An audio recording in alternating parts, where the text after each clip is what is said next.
Les officiers de l'armée de terre et de l'air récemment nommés à des postes de commandement ont prêté serment hier au palais Mohamed V.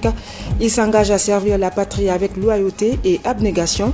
C'était en présence du chef de l'État, chef suprême des armées. Agriculture à Timbi Madina, c'est dans Pita. Là-bas, les jeunes excellent dans la culture de la pomme de terre, du riz et du maïs. Ils viennent de mettre en valeur plusieurs hectares pour promouvoir l'autosuffisance alimentaire. Et puis, des cinéastes italiens sont à Conakry pour un partage d'expériences et de stratégies avec leur homologue guinéen. L'objectif est de professionnaliser le 7e art en Guinée. Voilà pour les titres. Mesdames et messieurs, bonsoir. Armée de terre et de l'air, les officiers récemment nommés prêtent serment. Ils s'engagent à servir le pays avec loyauté et respect de la charte de la transition. La cérémonie s'est déroulée en présence du chef de l'État, chef suprême des armées et de plusieurs hauts responsables de la Grande Muette. Reportage lieutenant Sekou Kamano du bureau de presse de la présidence. Ils sont 47 officiers supérieurs et subalternes de l'armée de terre et de l'air récemment nommés dans différents postes de commandement.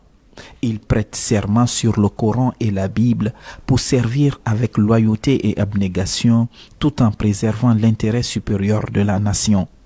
Ces commandants de régions militaires, de bataillons d'infanterie, de bases aériennes et préfets ont été introduits auprès du chef suprême des armées par le ministre délégué à la présidence chargé de la défense nationale. Les unités territoriales des deux armées qui sont venues répondre à votre appel de soldats pour vous remercier dans un premier temps de la confiance placée en eux, mais aussi vous assurer de leur engagement par écrit, comme vous avez instauré comme tradition au sein des forces armées guinéennes. Nous vous soumettons à cet exercice pour recevoir vos directives, parce qu'ils sont vos représentants au sein des forces armées dans les unités reculées. C'est bon, après leur nomination, qu'ils reçoivent de vous-même les directives, les instructions, mais aussi votre doctrine pour ce qui est de l'emploi des forces, de l'utilisation des ressources, mais aussi de l'instruction des forces armées guinéennes. Depuis la prise de pouvoir par les forces de défense et de sécurité, le CNRD a fait de la refondation de l'État l'une de ses priorités. Ces officiers mesurent pleinement la portée des missions qui leur sont assignées. Acte d'engagement sur l'honneur. Je sous-signais colonel Ibrahima Finando que dans mes fonctions de commandant de la première région militaire, promets et jure devant Dieu et sur mon honneur à accomplir avec loyauté, fidélité et dévouement mes fonctions et charges d'État, à me conduire dignement tout au long de ma mission envers lui, envers le président du CNRD. Je le jure. Moi, lieutenant-colonel Morba Kamara, commandant du bataillon d'infanterie Kundara, je le jure de respecter scrupuleusement le serment que je viens de signer. Je le jure. Moi, colonel Mamadi Touré, commandant du bataillon spécial de Conakry, je jure de respecter scrupuleusement le serment que je viens de signer. Je le jure. En s'adressant à ses commandants d'unité et préfets, le président de la République, chef suprême des armées, a mis l'accent sur le sens du devoir et l'honneur de servir la patrie. Vous avez la responsabilité de commander les unités. Je voudrais que le commandement soit impartial. Je voudrais aussi que vous sachiez ce qui est le sacrifice donné, sans pour autant attendre quoi que ce soit en retour. Si vous êtes là aujourd'hui, ce n'est pas votre probité morale, votre capacité aussi à commander. Le commandement, c'est un acte pour nous qui est important, il faut l'assumer.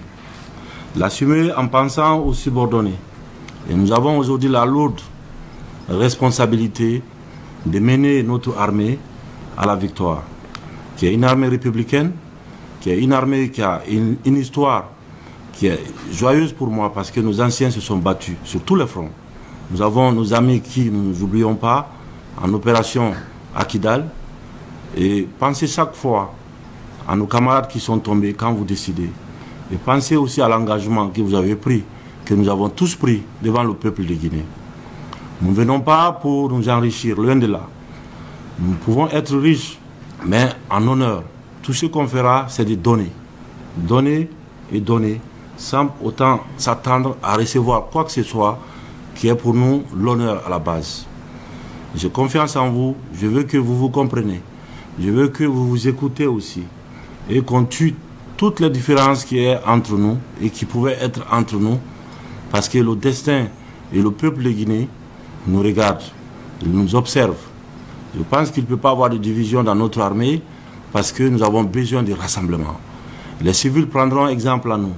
Si nous sommes rassemblés, les civils seront rassemblés. Si nous nous divisons, la division suivra aussi.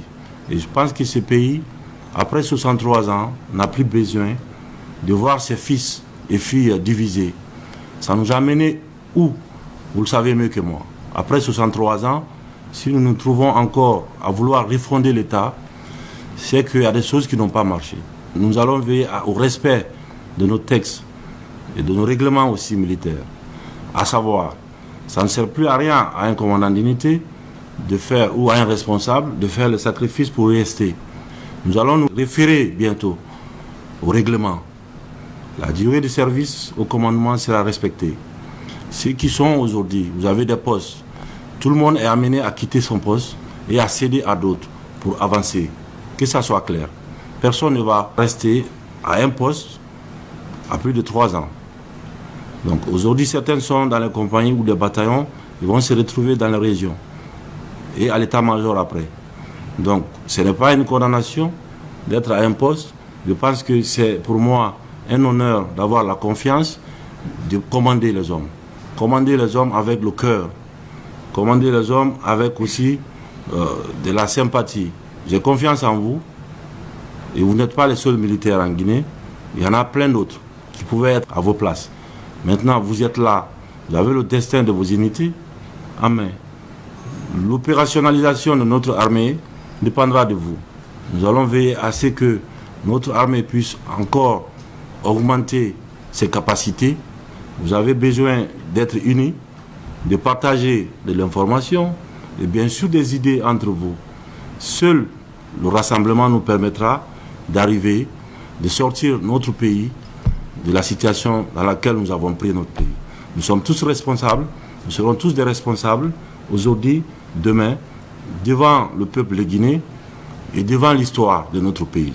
Ces officiers rejoignent leurs postes respectifs avec la ferme volonté de contribuer à l'émergence d'un commandement à l'écoute de la troupe.